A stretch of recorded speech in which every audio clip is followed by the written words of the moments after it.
असंख मूर्ख अंधकोर, असंग चोर हराम खोर। असंख अमर कर जाहे जोर, असंख गल वड हत्या कमाहे। असंग पापी पाप कर जाहे, असंग कूड़ियार कूड़े फिराहे। असंख मलेच मल भख खाहे, असंख निंदक सिर करें पहार। नानक नीच कह विचार, वारिया न जावा एक बार। जो तुद भावे साई भली कार, तू सदा सलामत निरंकार। पातशाह फरमांदे हन कि परमेश्वर की बेअंत रचना विच असंख्या ही मूर्ख हन, जिन्हों अकल नहीं, सोझी नहीं। अंधकोर महामूर्ख भी है। असंग चोर चोरी करके खाण वाले भी है। हराम खोर ਜਿਹੜੇ ਦੂਜਿਆਂ ਦੀ ਕਮਾਈ ਤੇ ਪਲਣ, ਉਹਨਾਂ ਨੂੰ ਹਰਾਮ ਖੋਰ ਕਿਹਾ ਜਾਂਦਾ, ਉਹ ਵੀ ਅਣਗਿਣਤ ਹਨ। ਅਸੰਖ ਅਮਰ ਕਰ ਜਾਹੇ ਜ਼ੋਰ। ਅਮਰ ਸ਼ਬਦ ਗੁਰਬਾਣੀ ਵਿੱਚ ਦੇਵਤਿਆਂ ਲਈ ਵੀ ਆਉਂਦਾ ਹੈ, ਅਮਰ ਨਾ ਮਰਨ ਵਾਲਿਆਂ ਲਈ ਵੀ ਆਉਂਦਾ ਹੈ, ਅਮਰ ਗੁਰੂ ਅਮਰਦਾਸ ਜੀ ਵਾਸਤੇ ਵੀ ਆਉਂਦਾ ਹੈ। ਇੱਥੇ ਅਮਰ ਦਾ ਮਤਲਬ ਹੈ ਹੁਕਮ। ਅਸੰਖਾਂ ਹੀ ਐਸੇ ਮਨੁੱਖ ਜਿਹੜੇ ਜ਼ੋਰ ਨਾਲ ਲੋਕਾਂ ਉੱਤੇ ਹੁਕਮ ਚਲਾ ਕੇ ਵੀ ਚਲੇ ਜਾਂਦੇ ਹਨ। ਅਸੰਖ ਗਲ ਵੱਡ ਹੱਤਿਆ ਕਮਾਹੇ। ਅਸੰਖਾਂ ਹੀ ਐਸੇ ਨੇ ਗਲ ਵੱਡ, ਜਿਹੜੇ ਸਵੇਰ ਤੋਂ ਸ਼ਾਮ ਤੀਕਰ ਅਨੇਕਾਂ ਜੀਵਾਂ ਦੇ ਗਲੇ ਵੱਢਦੇ ਹਨ, ਹੱਤਿਆ ਕਮਾਉਂਦੇ ਹਨ। ਅਸੰਖ ਪਾਪੀ ਪਾਪ ਕਰ ਜਾਏ। ਅਸੰਖਾਂ ਹੀ ਐਸੇ ਨੇ ਜਿਹੜੇ ਸਵੇਰ ਤੋਂ ਸ਼ਾਮ ਤੱਕ ਪਾਪ ਕਰਮ ਕਰਦੇ ਨੇ ਔਰ ਪਾਪ ਕਰ ਕਰਕੇ ਸੰਸਾਰ ਤੋਂ ਚਲੇ ਜਾਂਦੇ ਨੇ। ਅਸੰਖ ਕੂੜਿਆਰ ਕੂੜੇ ਫਿਰਾਹੇ। ਅਸੰਖਾਂ ਹੀ ਝੂਠ ਬੋਲਣ ਵਾਲੇ ਹਨ, ਜਿਹੜੇ ਸਵੇਰ ਤੋਂ ਸ਼ਾਮ ਤੱਕ ਝੂਠ ਦਾ ਹੀ ਕੰਮ ਕਰਦੇ ਨੇ, ਝੂਠ ਵਿੱਚ ਹੀ ਵਿਚਰਦੇ ਨੇ। ਫਿਰਾਹੇ ਦਾ ਮਤਲਬ ਝੂਠ ਵਿੱਚ ਹੀ ਸਾਰਾ ਸਮਾਂ ਲੰਘਾਉਂਦੇ ਨੇ। ਆਪਣੇ ਕਰਮ ਕਿੱਤਿਆਂ ਵਿੱਚ ਵੀ ਕਿਧਰੇ ਗੁਰੂ ਦੀ ਸਹੁੰ, ਕਿਧਰੇ ਵਾਹਿਗੁਰੂ ਦੀ ਸਹੁੰ ਚੁੱਕਦੇ ਫਿਰਦੇ ਨੇ। ਅਸੰਖ ਕੂੜਿਆਰ ਕੂੜੇ ਫਿਰਾਏ। ਅਸੰਖ ਮਲੇਛ ਮਲ ਭਖ ਖਾਏ।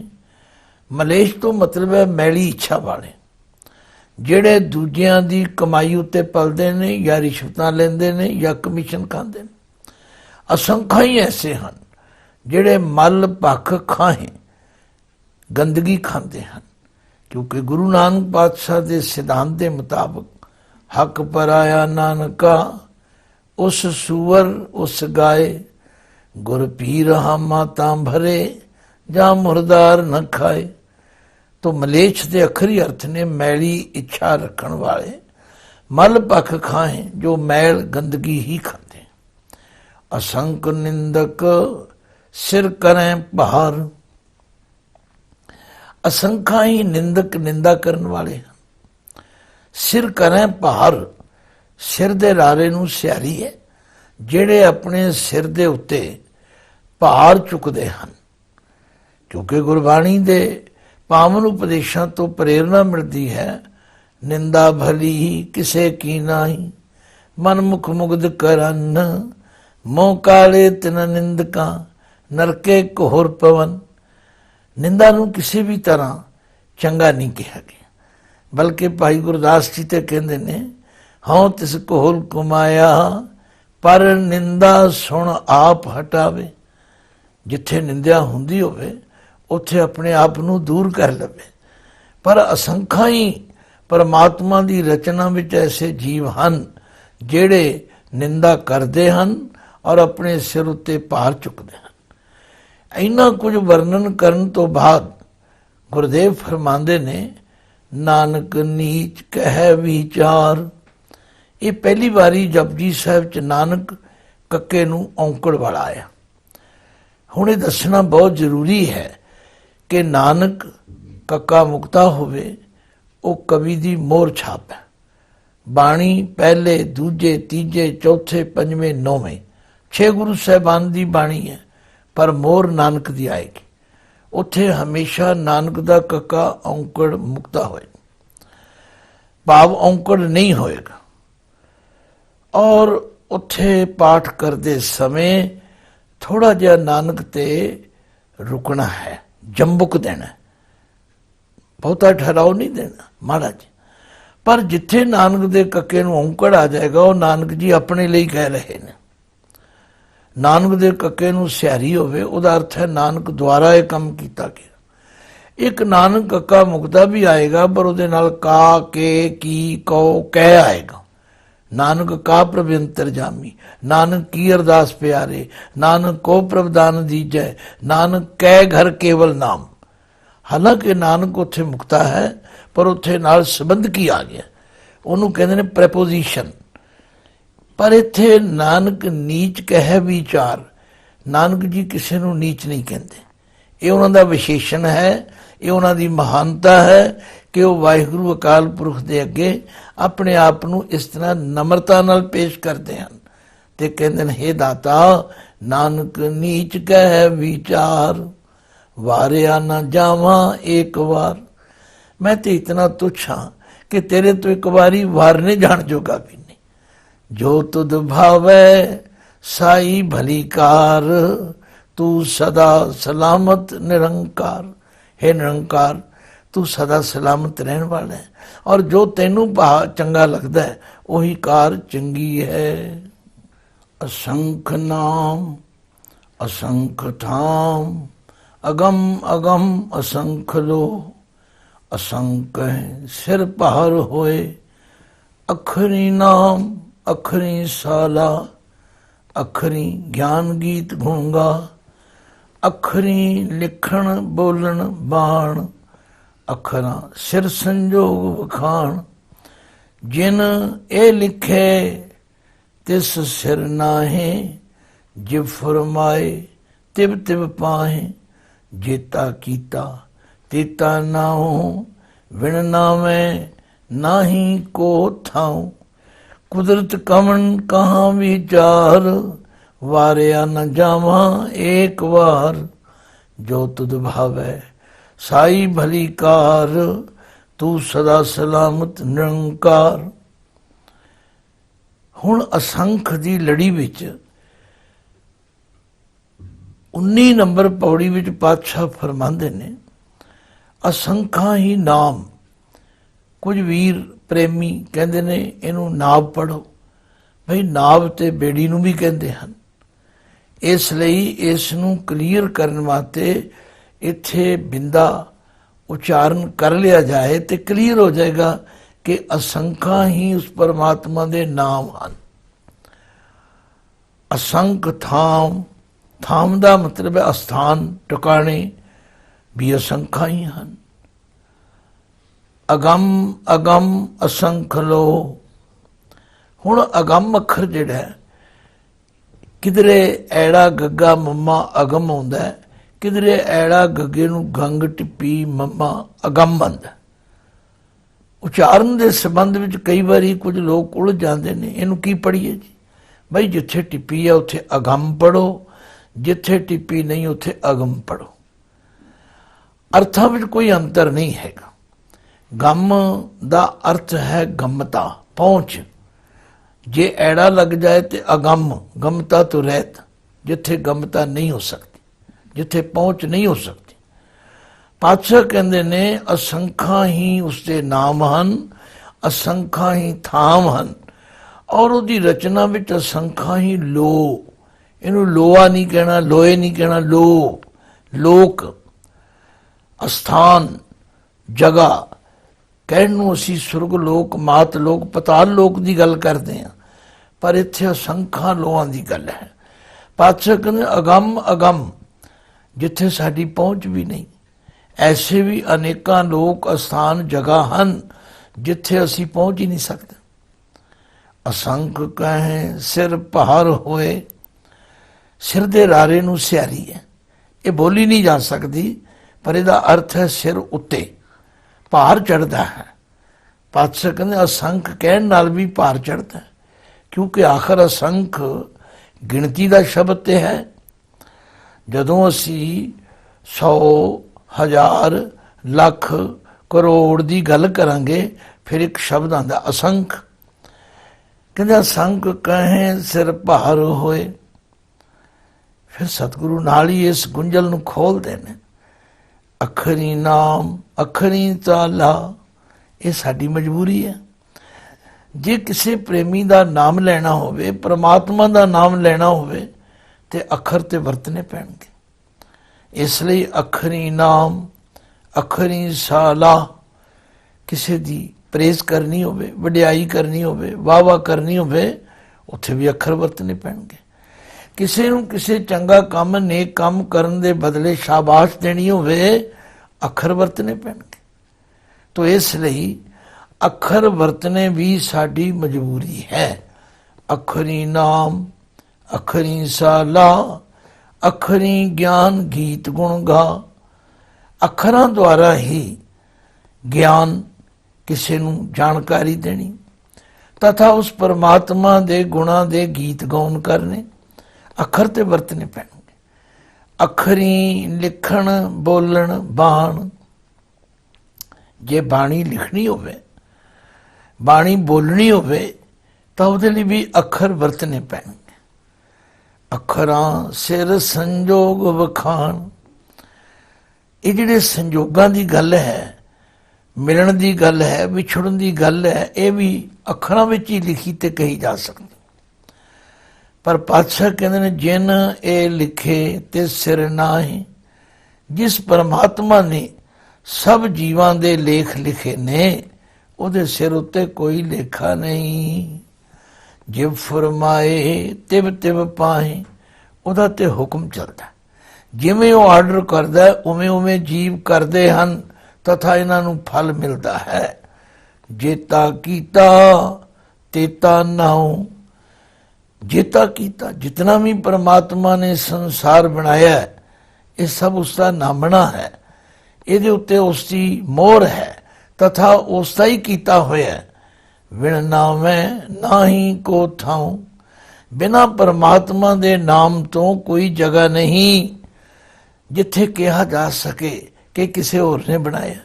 ਇਸ ਲਈ ਗੁਰਬਾਣੀ ਕਹਿੰਦੀ ਤੁਧ ਬਿਨ ਦੂਜਾ ਨਾਹੀ ਕੋਏ, ਤੂੰ ਕਰਤਾਰ ਕਰੈ ਸੋ ਹੋਏ।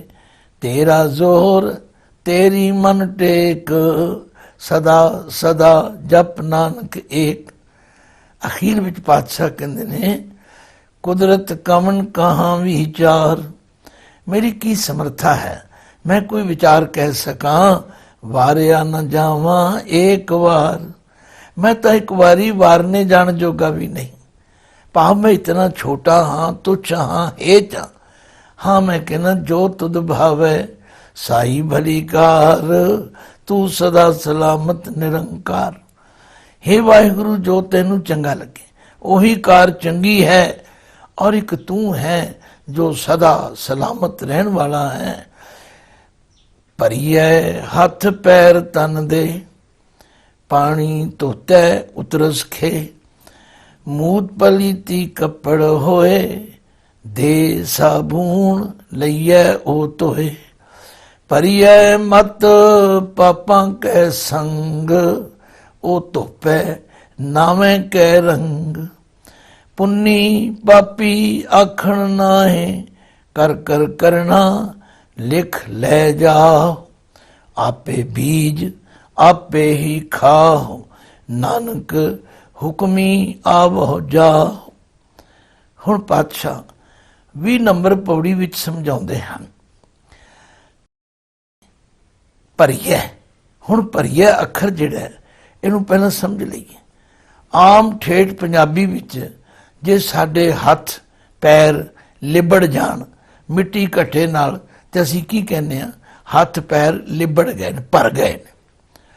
ਗੁਰਦੇਵ ਦੇ ਸਮਝਾਉਣ ਦਾ ਤਰੀਕਾ ਵੀ ਕਿਤਨਾ ਸਰਲ ਹੈ, ਔਰ ਕਿਤਨਾ ਸਾਡੇ ਕੋਲੋਂ ਪਹਿਲਾਂ ਐਡਮਿਟ ਕਰਾਉਂਦੇ ਹਨ, ਮਨਾਉਂਦੇ ਹਨ, ਫਿਰ ਆਪਣੀ ਗੱਲ ਸਮਝਾਉਂਦੇ ਹਨ। ਕਹਿੰਦੇ ਨੇ, ਹੇ ਪਿਆਰਿਓ, ਜੇ ਹੱਥ ਪੈਰ ਤਨ ਦੇ, ਮਿੱਟੀ ਘਟੇ ਨਾ ਲਿਬੜ ਜਾਣ, ਉਹਦੇ ਲਈ ਤੁਸੀਂ ਕੀ ਕਰਦੇ ਹੋ? ਪਾਣੀ ਧੋਤਾ ਉਤਰਸ ਖੇ, ਉਹ ਜਿਹੜੀ ਮਿੱਟੀ ਲੱਗੀ ਹੈ, ਖੇ ਲੱਗੀ ਹੈ, ਉਹ ਪਾਣੀ ਨਾਲ ਧੋਤਿਆਂ ਉਤਰ ਜਾਂਦੀ। ਧੋਤਾ ਤੱਤੇ ਨੂੰ ਦੋ ਲਾਵਾਂ ਨੇ, ਧੋਤੇ ਨਹੀਂ, ਧੋਤਾ ਧੋਣ ਕਰਕੇ। ਔਰ ਇੱਕ ਗੱਲ ਹੋਰ ਬੜੀ ਸੂਖਸ਼ਮ ਦੱਸਣੀ ਚਾਹਾਂਗਾ, ਹੱਥ ਦੇ ਥੱਥੇ ਨੂੰ ਔਂਕੜ ਹੈ, ਪੈਰ ਦੇ ਰਾਰੇ ਨੂੰ ਔਂਕੜ ਹੈ, ਤਨ ਦੇ ਨੰਨੇ ਨੂੰ ਔਂਕੜ ਹੈ। ਇਹ ਤਿੰਨੇ ਔਂਕੜ ਅਸੀਂ ਬੋਲ ਨਹੀਂ ਸਕਦੇ, ਕਿਉਂਕਿ ਹੱਥ ਨਾਉਨ ਹੈ, ਇੱਕ ਵਚਨ ਹੈ, ਪੁਲਿੰਗ ਹੈ। ਇਸੇ ਤਰ੍ਹਾਂ ਪੈਰ ਦੇ ਰਾਰੇ ਨੂੰ ਔਂਕੜ ਹੈ, ਤਨ ਦੇ ਨੰਨੇ ਨੂੰ ਔਂਕੜ ਹੈ। ਜੇ ਔਂਕੜ ਹਟ ਜਾਣ ਤਾਂ ਇਹੀ ਹੱਥ ਬਹੁਵਚਨ ਬਣ ਜਾਣਗੇ, ਪੈਰ ਬਹੁਵਚਨ ਹੋ ਜਾਣਗੇ, ਤਨ ਬਹੁਵਚਨ ਹੋ ਜਾਣਗੇ। ਪਰ ਜਿਹੜਾ ਦੇਹ ਹੈ ਉਹਦਾ ਹਾਹਾ ਮੁਕਤਾ ਹੈ। ਹਾਲਾਂਕਿ ਦੇਹ ਵੀ ਸਰੀਰ ਨੂੰ ਹੀ ਕਹਿੰਦੇ ਨੇ, ਪਰ ਇੱਥੇ ਦੇਹ ਲਈ ਕਿਉਂਕਿ ਫੀਮੇਲ ਹੈ, ਇਸਤਰੀ ਲਿੰਗ ਹੈ, ਜੋ ਇਸਤਰੀ ਲਿੰਗ ਹੋਵੇਗਾ ਉਹਦੇ ਅਖੀਰਲੇ ਅੱਖਰ ਦਾ ਔਂਕੜ ਹਟ ਜਾਏਗਾ। ਭਰੀਏ ਹੱਥ ਪੈਰ ਤਨ ਦੇ। ਜੇ ਸਰੀਰ ਦੇ ਪੈਰ ਹੱਥ ਤਨ ਲਿਬੜ ਜਾਣ, ਪਾਣੀ ਧੋਤਾ ਉਤਰਸ ਖੇ, ਪਾਣੀ ਦੇ ਨਾਲ ਧੋਤਿਆਂ, ਕਿਉਂਕਿ ਧੋਤਾ ਦੇ ਤੱਤੇ ਨੂੰ ਦੋ ਲਾਵਾਂ ਨੇ, ਪਾਣੀ ਦੇ ਧੋਣ ਨਾਲ ਉਤਰਸ ਖੇ, ਉਹ ਜਿਹੜੀ ਖੇ ਮਿੱਟੀ ਲੱਗੀ ਉਤਰ ਜਾਏ। ਇਹ ਗੱਲ ਬਹੁਤੀ ਔਖੀ ਨਹੀਂ, ਪਰ ਗੁਰੂਦੇਵ ਦੇ ਸਮਝਾਉਣ ਦਾ ਤਰੀਕਾ ਬੜਾ ਸਰਲ। ਹੁਣ ਅਸੀਂ ਮੰਨ ਗਏ ਕਿ ਵਾਕਈ ਠੀਕ ਹੈ, ਪਾਣੀ ਦੀ ਸਮਰੱਥਾ ਇੰਨੀ ਹੀ ਹੈ, ਉਹ ਹੱਥਾਂ ਪੈਰਾਂ ਸਰੀਰ ਦੀ ਮੈਲ ਲਾ ਸਕਦਾ ਹੈ। ਮੂਤ ਪਲੀਤੀ ਕੱਪੜ ਹੋਏ, ਹੁਣ ਇੱਥੇ ਕੱਪੜ ਦੇ ਰਾੜੇ ਨੂੰ ਔਂਕੜ ਹੈ, ਇਹ ਕੋਲੈਕਟਿਵ ਨਾਉਨ ਹੈ। ਜਦੋਂ ਬੀਬੀਆਂ ਕੋਲ ਧੋਣ ਲਈ ਕੱਪੜੇ ਬਹੁਤ ਜ਼ਿਆਦਾ ਇਕੱਠੇ ਹੋ ਜਾਣ, ਫਿਰ ਉਹ ਕੱਪੜੇ ਨਹੀਂ ਕਹਿੰਦੀਆਂ, ਕੱਪੜ ਬੜਾ ਅੱਜ ਧੋਣ ਵਾਲਾ, ਇਹ ਕੋਲੈਕਟਿਵ ਨਾਉਨ ਹੈ। ਪਾਤਸ਼ਾਹ ਕਹਿੰਦੇ ਨੇ ਜੇ ਕੱਪੜ ਮੂਤ ਪਲੀਤੀ ਗੰਦਗੀ ਦੇ ਨਾਲ ਪਲੀਤ ਹੋ ਜਾਏ, ਉਹਨੂੰ ਗੰਦਗੀ ਲੱਗ ਜਾਏ, ਉਹ ਪਾਣੀ ਨਾਲ ਨਹੀਂ ਧੋਤਾ ਜਾ ਸਕਦਾ। ਕੱਲੇ ਪਾਣੀ ਦੀ ਸਮਰੱਥਾ ਨਹੀਂ, ਦੇ ਸਾਬੂਨ ਲਈਐ ਉਹ ਧੋਏ, ਉਸ ਪਾਣੀ ਦੇ ਨਾਲ ਸਾਬਣ ਜਾਂ ਸਰਫ ਜਾਂ ਕਿਸੇ ਹੋਰ ਇਹੋ ਜਿਹੀ ਚੀਜ਼ ਦਾ ਮਿਲਾਨ ਕਰਨਾ ਪਵੇਗਾ, ਫਿਰ ਉਹ ਕੱਪੜਿਆਂ ਦੀ ਗੰਦਗੀ ਮੈਲ ਧੋਤੀ ਜਾਏਗੀ। ਭਰੀਏ ਮਤ ਪਾਪਾਂ ਕੈ ਸੰਗ, ਜੇ ਸਾਡੀ ਮਤ ਲਿਬੜ ਜਾਏ ਪਾਪਾਂ ਦੇ ਨਾਲ। ਹੁਣ ਕੁਝ ਪ੍ਰੇਮੀ ਕਹਿੰਦੇ ਜੀ ਇਸ ਨੂੰ ਬਿੰਦੀ ਕਿਉਂ ਲਾਈ? ਨਹੀਂ ਭਾਈ, ਫਿਰ ਪਾਪਾ ਕਹਾਂਗੇ, ਤੇ ਪਾਪਾ ਤੇ ਅੱਜ ਕੱਲ੍ਹ ਬੱਚੇ ਪਿਤਾ ਨੂੰ ਵੀ ਪਾਪਾ ਕਹਿੰਦੇ ਨੇ। ਕਿਸੇ ਦਰਖਤ ਦੇ ਪੱਤਰ ਟੁੱਟ ਜਾ ਉਹਨੂੰ ਵੀ ਪਾਪਾ ਕਹਿੰਦੇ ਨੇ। ਤੋ ਇੱਥੇ ਪਾਪਾਂ ਬਹੁਵਚਨ ਹੈ। ਭਰੀਏ ਮਤ ਪਾਪਾਂ ਕੈ ਸੰਗ, ਉਹ ਧੋਪੈ ਨਾਵੇਂ ਕੈ ਰੰਗ। ਜਿਹੜੀ ਉਹ ਮਤ ਨੂੰ ਪਾਪਾਂ ਦੀ, ਵਿਕਾਰਾਂ ਦੀ, ਭੈੜੇ ਵਿਚਾਰਾਂ ਦੀ ਮੈਲ ਲੱਗੀ ਹੋਈ ਹੈ, ਉਹ ਬਈ ਨਾਮ ਦੇ ਰੰਗ ਨਾਲ ਹੀ ਧੋਤੀ ਜਾ ਸਕਦੀ ਹੈ। ਹੁਣ ਅਸਲ ਗੱਲ ਵੱਲ ਪਾਤਸ਼ਾਹ ਇਹ ਤਿੰਨੇ ਗੱਲਾਂ ਸਮਝਾ ਕੇ ਸਾਨੂੰ ਐਡਮਿਟ ਕਰਾ ਕੇ ਫਰਮਾਉਂਦੇ ਨੇ, ਪੁੰਨੀ ਪਾਪੀ ਆਖਣ ਨਾਹੀ। ਇਹ ਸਿਰਫ ਪੁੰਨੀ ਤੇ ਪਾਪੀ ਦੋ ਸ਼ਬਦ ਨੇ। ਪੁੰਨੀ ਦਾ ਮਤਲਬ ਪੁੰਨ ਕਰਨ ਵਾਲਾ, ਪਾਪੀ ਦਾ ਮਤਲਬ ਪਾਪ ਕਰਨ ਵਾਲਾ। ਭਾਈ ਇਹ ਸਿਰਫ ਆਖਣ ਦੀ ਗੱਲ ਨਹੀਂ, ਕਰ ਕਰ ਕਰਨਾ ਲਿਖ ਲੈ ਜਾ। ਜੋ ਅਸੀਂ ਕਰ ਰਹੇ ਹਾਂ, ਜੋ ਅਸੀਂ ਕੀਤਾ ਹੈ, ਉਹ ਸਭ ਲਿਖਿਆ ਜਾ ਰਿਹਾ। ਲਿਖ ਲੈ ਜਾ, ਉਹ ਨਾਲ ਲੈ ਕੇ ਜਾਣਾ ਪਵੇਗਾ। ਉਹ ਸਾਨੂੰ ਉੱਥੇ ਉਹਦਾ ਜਵਾਬ ਦੇਣਾ ਪਵੇਗਾ। ਇਸ ਲਈ ਸਤਿਗੁਰੂ ਸਾਨੂੰ ਸਤਰਕ ਕਰਦੇ ਨੇ, ਅਲਰਟ ਕਰਦੇ ਨੇ, ਸਾਵਧਾਨ ਕਰਦੇ ਨੇ।